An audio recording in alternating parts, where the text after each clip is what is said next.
You're like a habit that I can't break. My favorite line in a bad song. You feel just right when it's all wrong. Hands on my body. The sun's shining through my windows. I'm wide awake with my eyes closed. Alibi. Ain't it just a ride? Pouring whiskey on the rocks all night. Ain't it just a thing you like? No, I don't wanna go outside.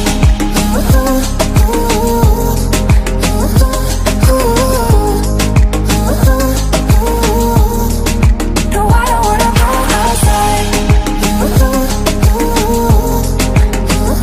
No whiskey on the rocks all night. Ain't it just a thing you like? No, I don't wanna go outside. Masantos, love you everyone. Once again, this is Miri and Christina Rasa and wait. So where am I?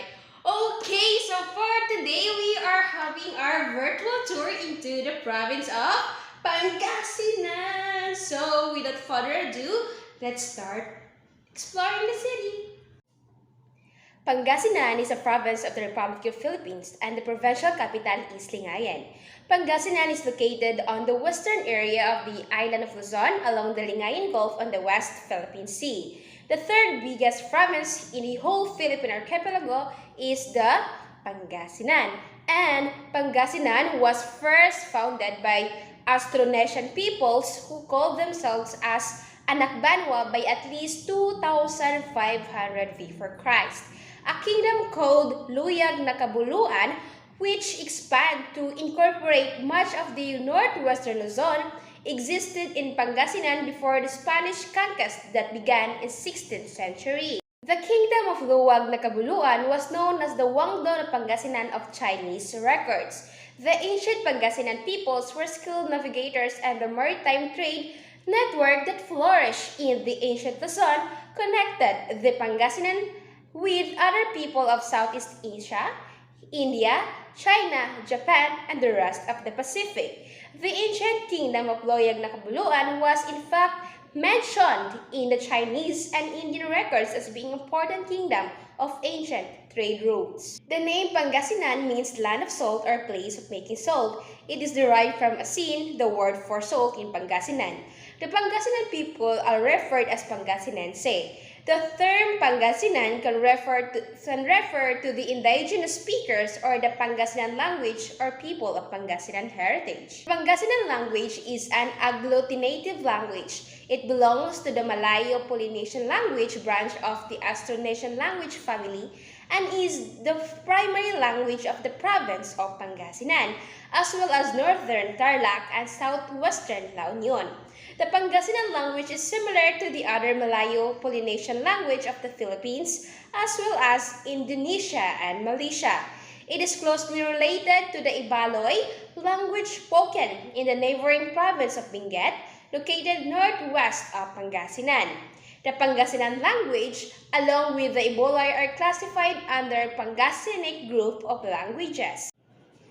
Pangasinenses use at least 3 different dialects to communicate. First, these are Tagalog, Pangasinan, and Ilocano. In the northern municipalities of Pangasinan, both Ilocano and Pangasinan are generally used. On the other hand, municipalities situated in the south and the east commonly speaks more of Ilocano than Pangasinan. Western municipalities tend to use Pangasinan rather than any other dialect.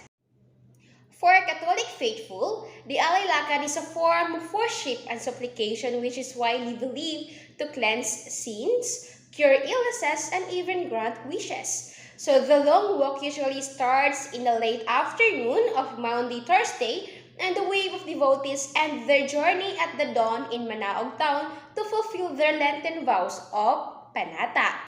Through the experience is quite Easter now. Pilgrims endure the long walk as a form of sacrifice for Holy Week and as a way of giving thanks to God for blessings they received for the past year. The culture of Pangasinan is a blend of the indigenous Malayo-Polynesian and Western Hispanic culture with some Indian and Chinese influences and minor American influences. Today, Pangasinan is very much westernized, yet retains a strong native association background. The main center of Pangasinan culture are Dagupan City, Lingayen, Manaog, Calasiao, and San Carlos City. Pangasinenses are also known with the same attitude as Filipinos. They are also hospitable, family-centered, religious, respectful, and hardworking. Apart from this, they are also lovers of their values and heritage. The province Pangasinan has a rich and varied folk literature. An example of this is the Alicando, probably the longest local folk song with at least 563 lines, excluding for quatrains. It also considered as an original Christmas carol, and it takes about an hour and a half to perform.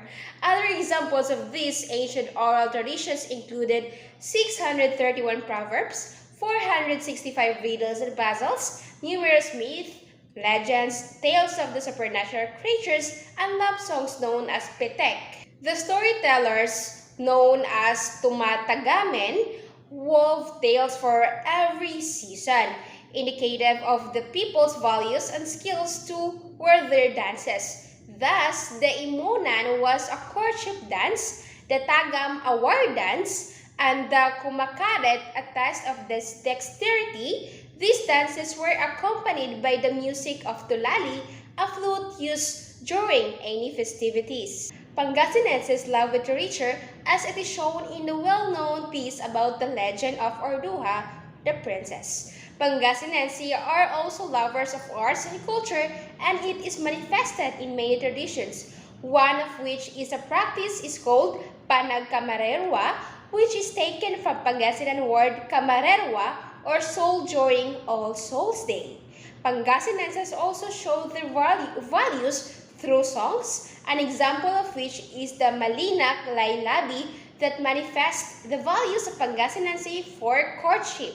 The people of Pangasinan are noted for their piety. Both the Virgin of the Manaog and the Son of God Divino Tesoro are said to have worked miracles. However, they also maintain a deep-seated belief in supernatural beings beyond the fold of the church. These include the pasatsat, a gruesome ghost rolled up in a mat, and di kaidalan, literally a grass of the earth. These are dwarves who form a band and a parade around at midnight, riding on a bamboo twigs that sway with the wind. In pre-Christian times, the supreme deity as Anagaulay, the people believe anitos or spirits locked everyone capable of inflicting pain and suffering or for granting rewards. And for the agriculture, the major crops in Pangasinan are rice, mangoes, corn, and sugarcane. Pangasinan has a land area of 536,819 hectares, and 44% of the total land area of Pangasinan is devoted for agricultural production.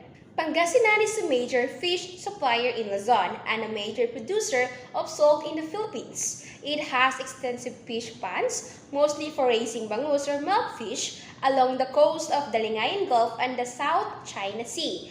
Pangasinan's aquaculture includes oyster and sea urchin farms. And Pangasinan is also known for its delicious mangoes and ceramic oven-baked calasiao puto or our native rice cake. Do you know that there are a lot of festivals happen in Pangasinan City? And I just picked 5 of the most well-known festivals that they mostly celebrated. Then we have the Pistay Dayat. So the Pistay Dayat is the feast of the sea. It is an ancient ritual offering the spirits of the waters to pacify the gods. Old women known as the Amiteras were priestesses who performed ceremonies called Maganitos to secure favor from the heavens. They believe in an afterlife. Death for them was a voyage, thus food and other needs were buried with the dead. Mourning rites require the abstinence from rice, wine, meat, and fish. A gold chain or a piece of a rattan worn around the neck symbolized mourning attire with a great banquet marking the end of the mourning.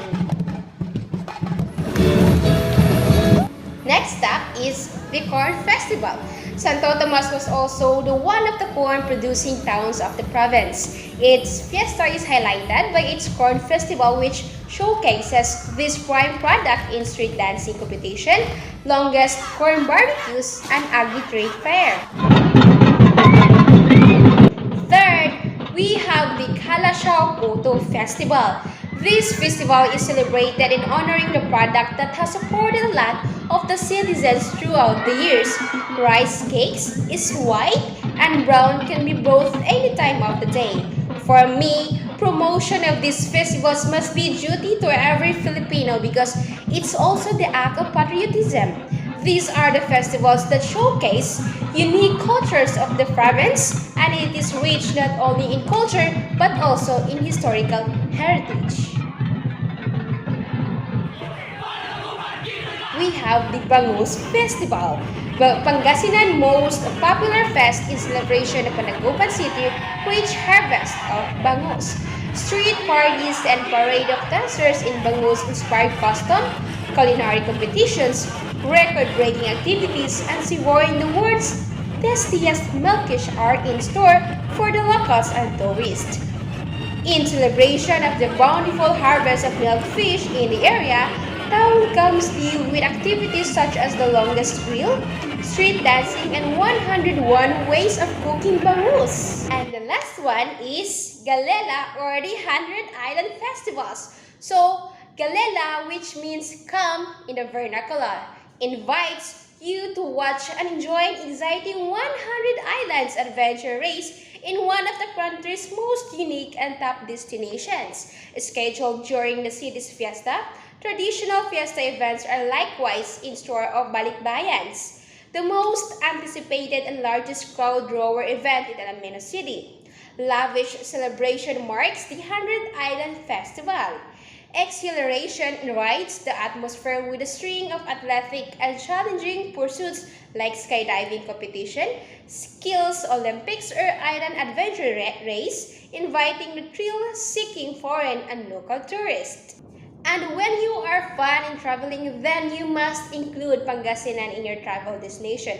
And when you are in Pangasinan, then you must see the beautiful place of Mount Balungaw. A much nature-inclined activity would be trekking this inactive mountain. Once you reach your destination, you will be greeted with a fantastic view, and along the way, ethereal springs are also available. These natural activities both come in hot and cold, so you have to decide and choose which one you prefer.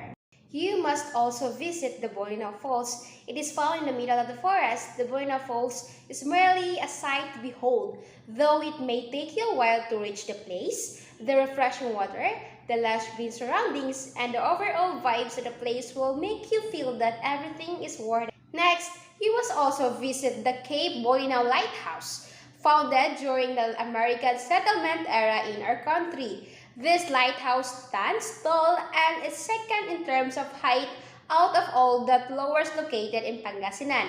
What makes this place unique? Well, climb into the lighthouse with someone special and sees the spectacular 360-degree view of the South China Sea. How cool and good at the same time romantic is that? Don't forget to visit Dalingayan Beach. Though there are a lot of beaches in Pangasinan, Lingayen Beach is a standard in terms of the quality of powdery sand. In this beach, you can see athletes running barefoot or people having their yogas in the sand. Yes, that is how sandy it is. And for the next one that you must not miss to visit is the 100 Island National Park. This is a bucket list completer. With just a minimal fee of the boat, you can have your ultimate island hopping experience. Though you may not stop in all the total of 123 islands because it will not be viable with the time restrictions. You will get to cover all those you ride the boat. You will then be given to choosing about 4 to 6 islands to visit and to dock for quite some times. Yes, this is all worth it. And don't forget to visit the Lingayen Capital Complex, a capital that stood the test of time and a war, is what Lingayen Capital Complex is all about. Though some parts of it were damaged and were reconstructed, the overall beauty of vibe of the historic capital remains. Thus, a lot of tourists include it in their itinerary because of its rich and ancient. Next is, you need to visit the Oceanographic Marine Laboratory.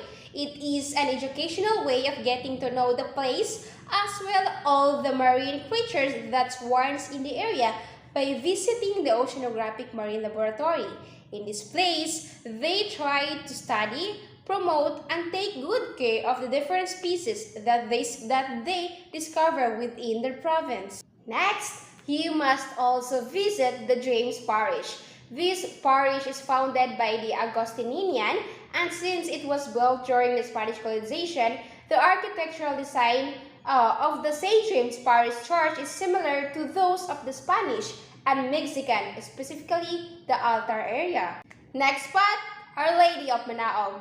A lot of visitors will first head to this place, and after here will head to nearby beaches. What is good about Our Lady of Manaog Church is that it can accommodate a lot of visitors. They have a lot of masses, and it is also believed that the oil and water coming from the shrine is miraculous in such a way that it can heal those who are sick. Thus, a lot of pilgrims and believers flock the places, especially on Sunday. Last but not the least, a spot you need to visit is the Wonderful Cave. Wonderful Cave, it is now time for much adventurous activity. What makes this cave famous is the clean and cold mineral water found inside.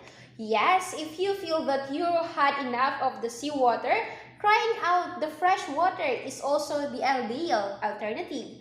I hope that by sharing with you all this list, you get to realize how worthy is Pangasinan to be visited. Its teeming life in terms of species, attractions, and natural resources will make your vacation a happy and a memorable one.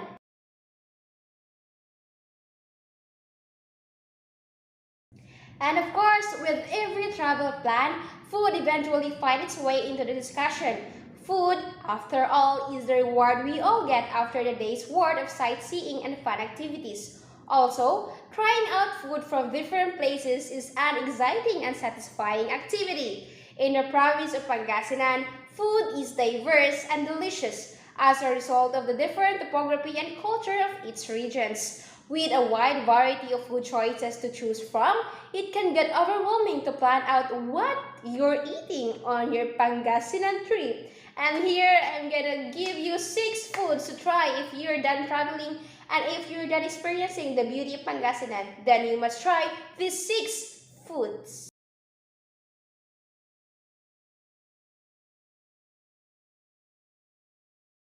First food that you must try, the pigar pigar. Pigar pigar is a thin beef slices sauteed in onions and cabbage. It is a popular pulutan in Dagupan City, Pangasinan.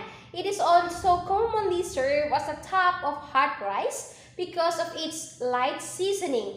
It is usually served with a dipping sauce of fresh chili, calamansi, juicy, and soy sauce. And for the second food that you must try is the lechong bagoong.